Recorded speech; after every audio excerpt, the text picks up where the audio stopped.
welcome to the craft room. Annette Green here. This is different. I'm trying to get comfortable. It is week 28 of 2025, and every week I do a craft or craft-related video, and I was getting ready to do that today, and I wanted to work in my pretty little junk journal here. Started pulling things out, just wasn't feeling it. Couldn't get anything to happen.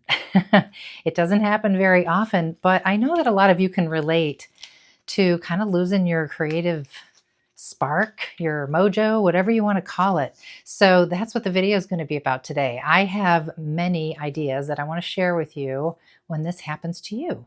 Well, the easiest thing, in my opinion, to do is to still get your hands on some crafting things. Don't just walk out of the craft room and never come back until you start to feel it again. I feel like if you do things that I'm about to mention, it might get you back into that flow a little faster. So the easiest thing that I know to do is to stamp some stuff.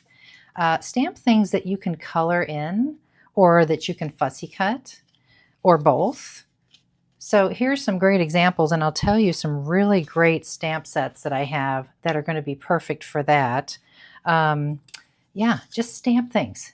Even if there's no plan and they don't go together or anything, just stamp them. And I would recommend stamping mostly in black because, you can always color in things with black. And this is my favorite one to use for, knowing that I might use a water-based marker or even an alcohol marker, just a good old tuxedo black, memento black ink. You can do archival inks as well. You just have to know your brands.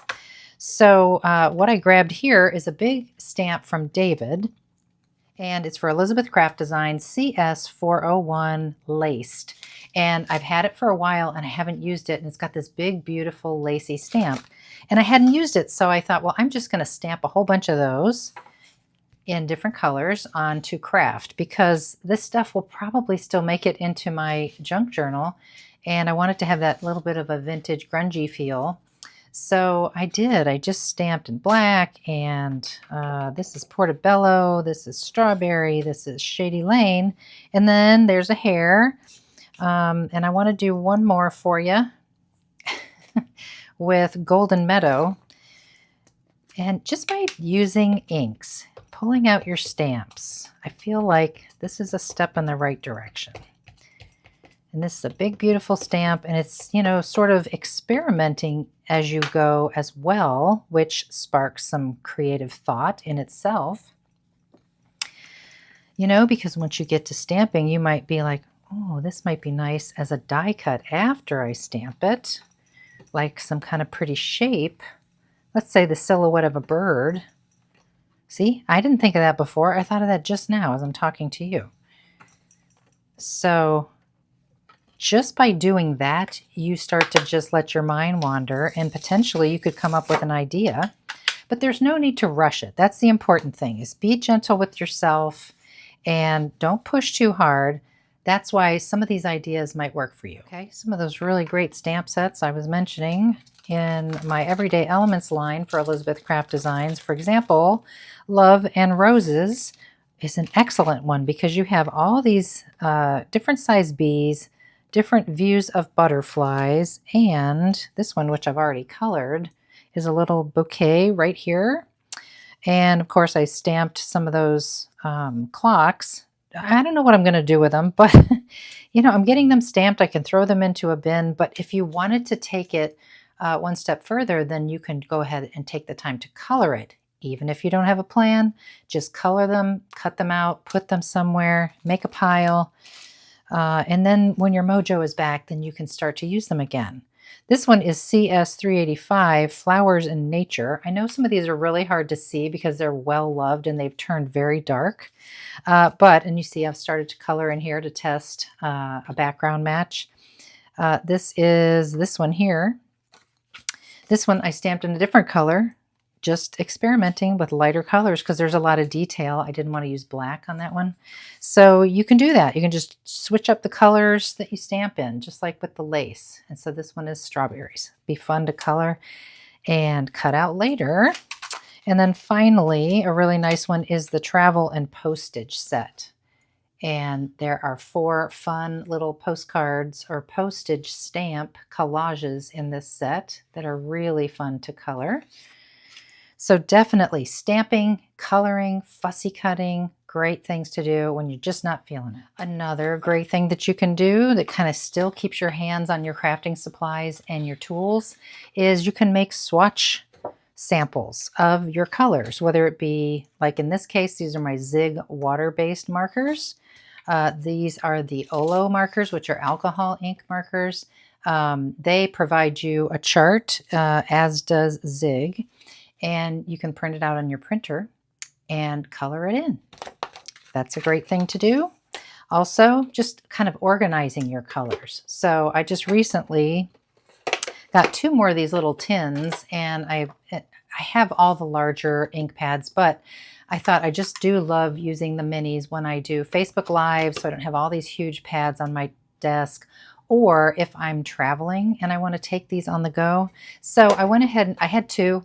I went ahead and got 2 more, and I got the colors that I didn't have yet. There are so many more colors, but I just kind of narrowed it down to these 4.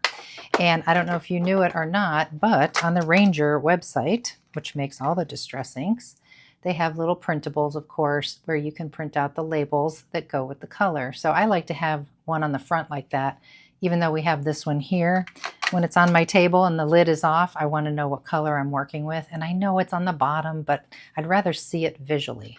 So organizing all your colors and doing some swatches. I do the same with my little archival minis here. And yep, they even have the little thingies too. Same with organizing if you use these little daubers, which I do often with my minis.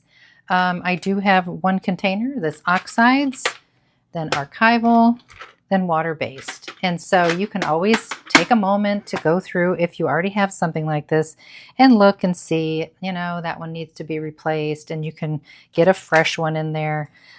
You know, just handling your supplies like that is very helpful. And of course, there's always Pinterest. And no, you don't have to print them all out. I just sometimes do because, like today, this is what I thought I wanted to do. I wanted to do some little bookmark kind of taggy things, and I like the little side pocket idea. And I had this pinned on my junk journal board, and it still didn't happen, but at least I have it to kind of look at and get inspired by. So oftentimes I do have things like that just printed out and ready with some great ideas or some fussy cut things. So definitely Pinterest is your friend.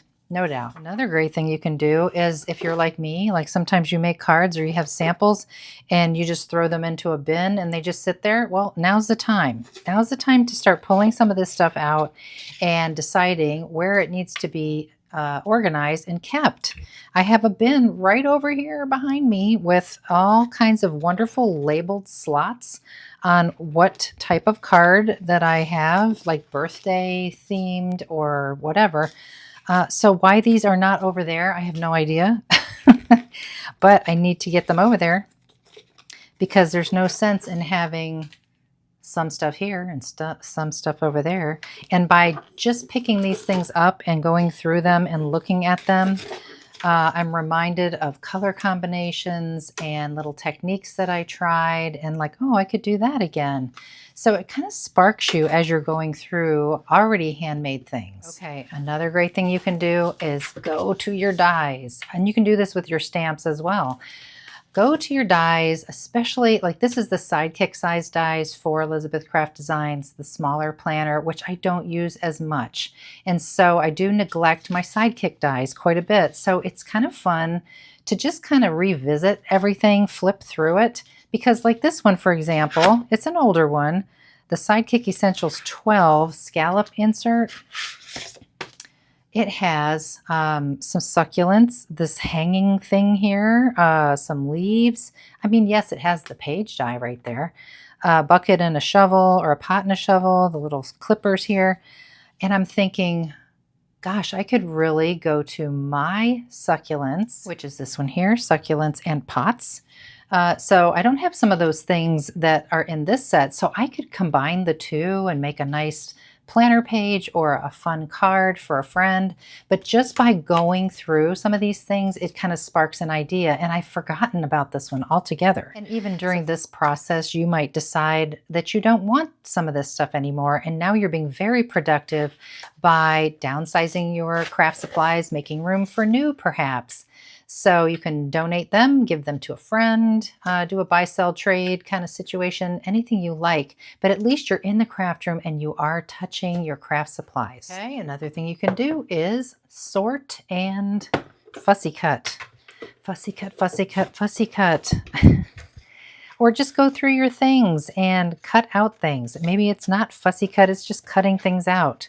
So I keep little bins. I've shown this many times before. This one says journaling. These little containers are from IKEA, so I love those. They nest right inside each other. This one is tags and tickets. Same thing. I just had all these papers that had these things on them, but they were on the page, that I decided one day to sit and just start cutting everything out. And these kind of all came together, so I clipped them with a paper clip, you know, little tickets. And now I have stuff that I can easily just go to and grab. The last bin over here is miscellaneous cut-aparts. And this could be from any company. It could be a die cut. It could be a border strip. It could be a sticker. This is like a chipboard element. Looks like some kind of ephemera. So I keep those in there as well. But, you know, if you didn't have this already, that's a great thing to do. Like sit in the craft room, get out your fussy cutting scissors or your trimmer, and just start cutting out some things. Just having that stuff in your hands, again, will spark something in your soul. Another great thing you can do is grab something that you have accomplished. Maybe it's something a little bit older. This was from last fall, made with Angelica's paper and some of her new dies and some of Esther's dies as well. And I love flipping through this one because it's not, you know, super complicated. It's pretty. It's doable. It sparks like some joy when I look in here. I did a video, I'm sure, on this one. It's rather old. But just to kind of flip through something that you've already done can do wonders for your creativity. You know, just getting that idea like, oh, I use that paper with that. Okay. And I use this die to actually make a bookmark instead of a page thing. Another thing, when you're looking at your old goodies, this is something wonderful that I did all for myself, and that was take a watercolor for relaxation video class. And it was by Willow Wanders, and I'm sure that it is still available. She advertises it quite a lot. So we made a little hand-bound book. Well, I did. It wasn't part of the class. And the technique is simply to watercolor for relaxation. She takes you all through like the mixing of colors, but do you see all these repetitive patterns?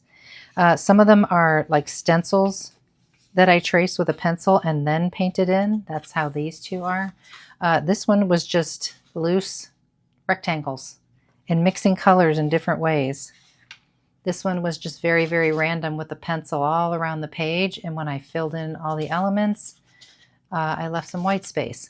And so I have much more to go in the course, but that's something that's really very therapeutic and relaxing and sort of brings back your creativity and kind of gets that mojo going again by just putting on some music and doing some repetitive work, no matter what it is, whether it's watercolor, alcohol markers, coloring, anything like that. There's so many things you can do. I just can't stop coming up with ideas. You can go to all your stencils and you can do a little swatch book. This is a planner. This is the denim full-size planner from Elizabeth Craft Designs. I don't think it's available anymore, but at one time I decorated that pocket there, and then I have all my little pens and stuff in the pocket. But I took all these stencils from both Esther and David, and I'm not finished, but I went through and I put the number up there with a Sharpie for what series of these that they were from. And then I just stenciled onto some, you know, sketch paper, kind of heavy duty sketch paper. Just playing around, having some fun. But now I have a visual, even though you have the stencil, you have a visual and you're actually creating something. So it's almost like dual purpose, really. You have a reference book, but you're also being a little creative. So it's very fun as you even do this little simple task. So that is a great idea. I have a whole bunch of pages back here. It's very fun to flip through, actually. Haven't seen this in a while. It's wonderful. Ooh. Okay, so that's another idea for you. Another idea would be to grab your embossing powders. I don't know if you have as many as I do. I have quite a few here. And I don't use them very, very often. So what might be nice is to make a little swatch book of these, you know. You pick one stamp, something that would show off this nicely, and get your clear embossing ink, stamp that same image on a bunch of different little tags, and then label what each of them are after you emboss them with your colors. Same concept you can do with your Nuvo drops or, you know, Perfect Pearls or whatever you're using, whatever's out there. You can make a little swatch, which I feel like is such a good and better representation of the actual color and product than just looking through the bottle. So you could put a little label next to each one of these and do one full card with all your different colors. I need to do that because I did it at one time with just a few new colors that I had to test them out for a project that I was teaching. And I just did these 3 and I've had it forever. I just threw it away recently.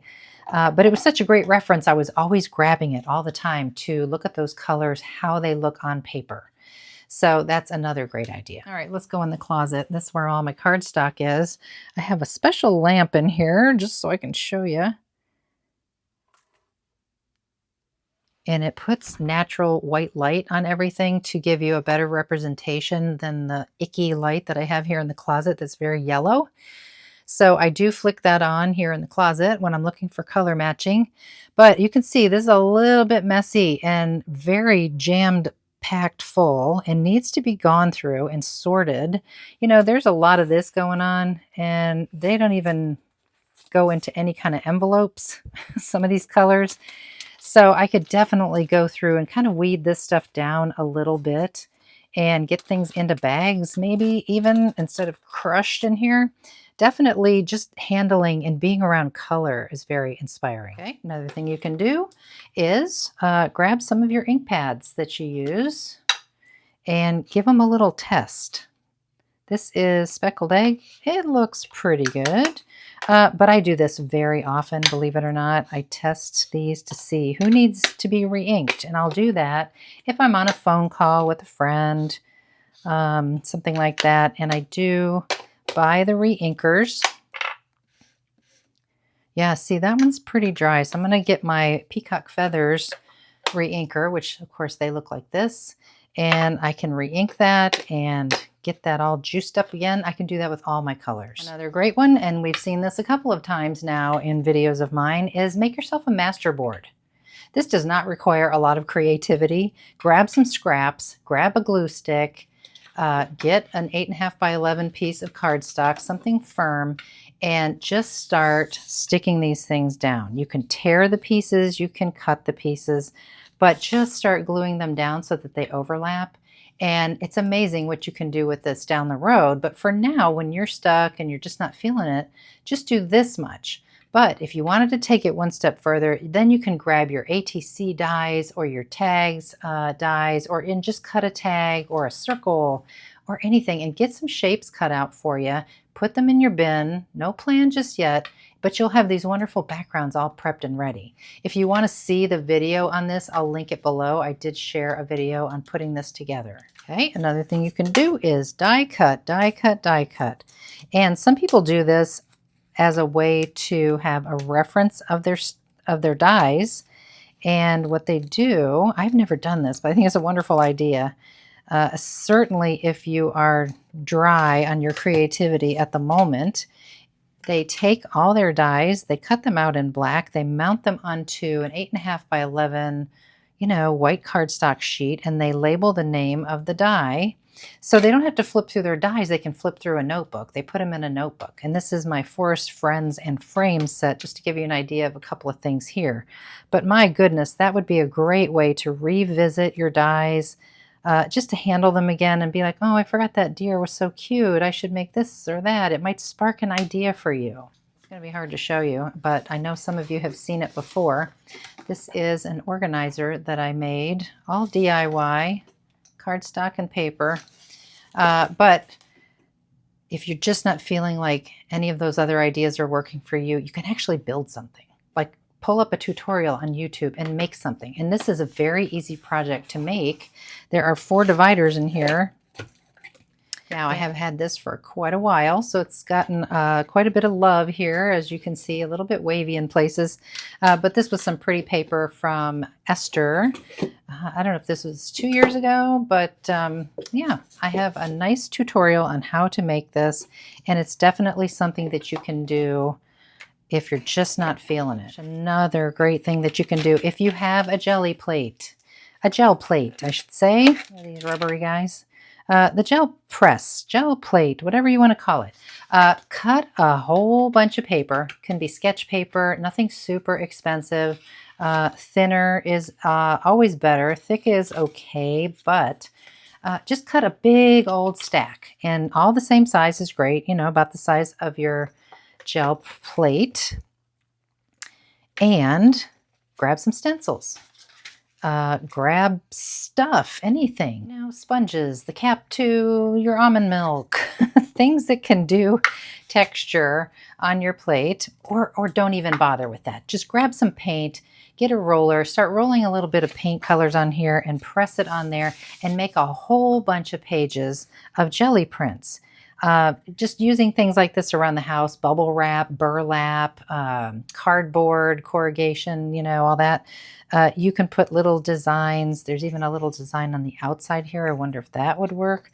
Just kind of experiment with no goal in mind, no finished project in mind at all. And you can make some really pretty background pieces. I don't know what I'm going to use this for, but it's lovely. And it's on this nice rice paper instead of paper. So I can use that for collage, and I can tear it or anything. And there's absolutely like no design to this at all. I was just playing around. Okay, well, I hope that that helped a little bit. I think the key is don't leave the craft room.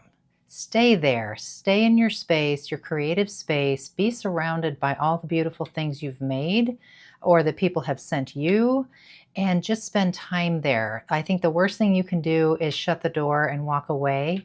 I don't know how you'd ever get it back otherwise. Maybe being out in nature would be inspiring. It's the only thing I can really think of. But go to the obvious places, of course, besides the things I've already told you. Look through magazines, watch YouTube videos, try to get inspired by others. At least if you're consuming it, you're still around it. So try not to avoid it is my biggest tip of everything. So I hope you enjoyed that. I'm sorry I don't have anything to show you today in the way of art, but I will be back and I will see you next time in the next crafty video.